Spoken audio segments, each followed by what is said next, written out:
আসসালামু আলাইকুম ওয়া রাহমাতুল্লাহি ওয়া বারাকাতুহু। সম্মানিত পেয়ারা হাজিরিন, দোস্ত, বুজুর্গ, আজকের এই ভিডিওতে আমরা আলোচনা করব 1 সেকেন্ডে কিভাবে হজের নেকি লাভ করা যায়। কোন আমল করলে আল্লাহ তাআলা তার আমলনামায় হজ করার সম পরিমাণ সওয়াব দান করবেন, সেই আমলটা আজকে আপনাদের সাথে আমি শেয়ার করছি। ইবনে মাজা শরীফ সিয়াসিত্তার যে হাদিসের কিতাবগুলো রয়েছে, সহিহ হাদিসের কিতাব, অর্থাৎ যারা মাওলানা পড়ে, দারুল হাদিস পড়ে, তাদেরকে ওই ক্লাসের মধ্যে এই কিতাবটা পড়ানো হয়।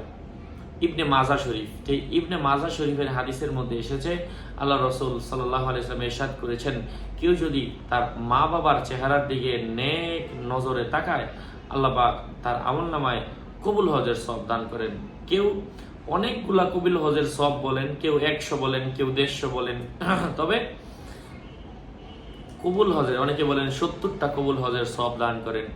তবে কবুল হজের সওয়াব আল্লাহ পাক 70টা না দিক, একটাও যদি দেন, আমার জান্নাতে যাওয়ার পথ সহজ হয়ে যাবে। আমরা ইখতিলাফের দিকে না যাই, ঝগড়ার দিকে না যাই, কে কতগুলো বললো সেটা ব্যাপার না, কমপক্ষে একটাও যদি আল্লাহ পাক আমাকে দেন, আমার জান্নাতে যাওয়ার পথ সহজ হয়ে যাবে। এই জন্য যাদের মা বাবা আছেন, কেউ ধমক দিয়ে কথা বলবেন না। মা বাবা বয়স হয়ে গেলে উল্টাপাল্টা কথা বলতেই পারে, ধৈর্য ধারণ করতে হবে। ধৈর্য ধারণ করলে পাহাড় মানুষকে রাস্তা দেখাবে। এই হাদিসটা হয়তো আপনারা জানেন।